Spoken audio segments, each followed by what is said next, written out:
जैसा कि आप देख रहे हैं ये प्रश्न आपके द्वारा हमारे टेलीग्राम चैनल पर भेजा गया है, तो हम देखेंगे कि इस प्रश्न को आपने किस तरीके से लिखा है और इसमें किन किन बिंदुओं को ऐड करने की आवश्यकता है। ऑलरेडी हमारे 733 क्वेश्चन सॉल्व हो चुके हैं। ये हमारा प्रश्न 734 है। तो देखते हैं कि आपने इस प्रश्न को कैसे लिखा है। प्रश्न है, पिछले कुछ वर्षों में शरणार्थी समस्या विशेषकर पश्चिमी एशिया में अधिक गंभीर होती जा रही है।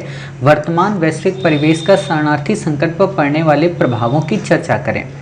आपने उत्तर लिखा है, शरणार्थी समस्या का इतिहास काफ़ी पुराना रहा है। युद्ध, प्राकृतिक आपदाएं, पर्यावरण में परिवर्तन, मानवाधिकारों का हनन आदि कुछ ऐसी समस्याएं हैं जिन्होंने विश्व के कई देशों के निवासियों को अन्य देशों की शरण लेने पर मजबूर कर दिया है। ऐसे में विश्व भर में शरणार्थियों की स्थिति गंभीर होती जा रही, विशेषकर पश्चिमी एशिया क्षेत्र में इस दशक की सबसे बड़ी मानवीय त्रासदी बनकर उभरी है। इतना आपको भूमिका देने की यहाँ पे ज़रूरत नहीं है।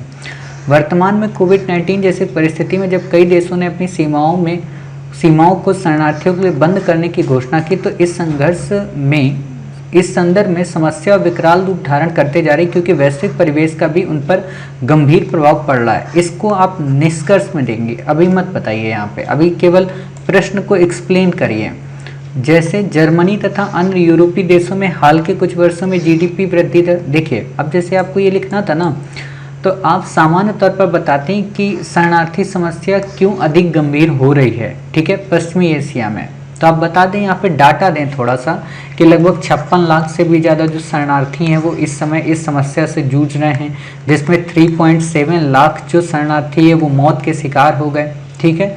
तो आप ऐसे बताइए कि पूरा एक बिग डाटा दीजिए कि हाँ इतना बड़ा एक डाटा है। इस डाटा में 35 से 36 लाख लोग अभी क्या कहते हैं यूरोप के कई देशों से एशिया के पश्चिमी एशिया के कई देशों से यूरोप की ओर जा रहे हैं, ठीक है। जब आप ऐसे बता देंगी तब ये लगेगा कि अच्छा ये गंभीर समस्या क्यों है, ठीक है। फिर आप बताइए कि इसका क्या इम्पैक्ट पड़ रहा है, और इम्पैक्ट जो आपने ये बताया ना किस किस देश पे, तो एक एक लाइन में बताइए, ज़्यादा इसको एक्सप्लेन नहीं करना है कि जर्मनी तथा अन्य यूरोपीय देशों की जीडीपी में वृद्धि दर धीमी रहने के कारण यहाँ पे शरणार्थियों के आने से यहाँ की इकोनॉमिक और भी ज़्यादा प्रभावित होगी, ऐसे बताइए ज़्यादा, क्योंकि एक्सप्लेन नहीं करना, ये ऐसे नहीं लिखना हमें, ठीक है।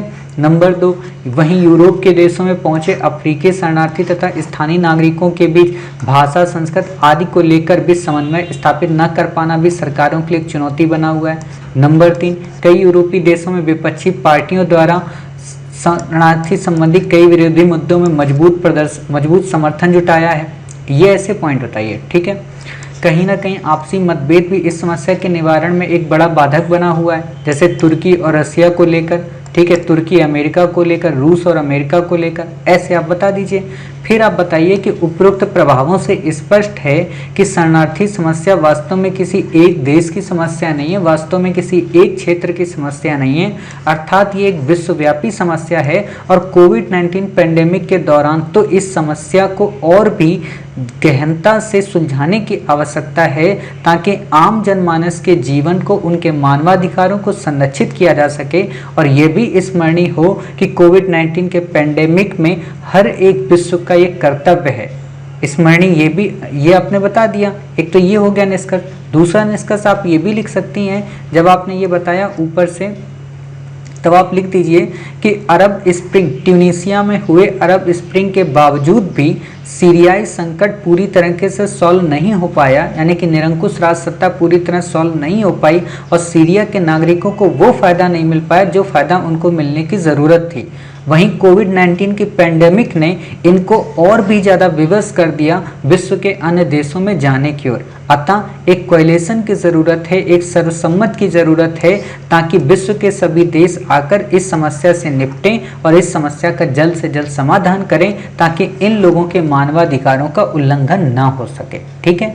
मतलब देखो सिंपल सी बात है, हमें इसको जो लिखना है ना सामान्य भाषा में लिखना है, बहुत ही जटिल भाषा में लिखकर हमें उत्तर को जटिल नहीं बनाना है, ठीक है। और जब आप सामान्य समस्या में लिख देंगे सामान्य तौर पर, तो आपका जो आंसर है वो काफ़ी बेहतरीन हो जाएगा। टफ तो सभी लोग लिखेंगे ना, टफ हमें नहीं लिखना है, हमें बिल्कुल सिंपल बताना है। जैसे ये जितनी भी बातें हैं इनको आप लास्ट में यूज कर सकती हैं, आप डायरेक्ट यहाँ से शुरू कर सकती हैं। और मेरा तो यही मानना है कोविड-19 को आप बाद में बताएं, पहले आप सामान्य तौर पर बता दें कि पश्चिमी एशिया विशेषकर तुर्की, सीरिया, है ना, ऐसे आप बता दीजिए कि इन देशों में किस तरीके से यहाँ के लोग यूरोप के अन्य देशों में जा रहे हैं, या अफ्रीका के कई सारे देश यूरोप के देशों में जा रहे हैं, जो कि एक शरणार्थी समस्या के रूप में उभर कर देखने को मिल रहा है। इससे क्या क्या प्रभाव पड़ेगा वो आप बता दो। जर्मनी पे क्या पड़ेगा प्रभाव, फ्रांस पे क्या पड़ेगा, अदर जो यूरोपीय कंट्री हैं उन पर क्या पड़ेगा, वहाँ की पॉलिटिक्स पे क्या पड़ेगा, वहाँ के कल्चर पे क्या पड़ेगा, तो आपका उत्तर काफ़ी बेहतरीन हो जाएगा। क्लियर? उम्मीद है आप समझ गए आपको अपने इस प्रश्न में किन किन बिंदुओं को ऐड करना है, किस तरीके से इसको लिखना है और किस तरीके से इस प्रश्न को अरेंज करना है। ठीक है, मिलते हैं आप ही के द्वारा भेजे गए एक नेक्स्ट नए आंसर के साथ। अपना ख्याल रखिए और स्वस्थ रहिए।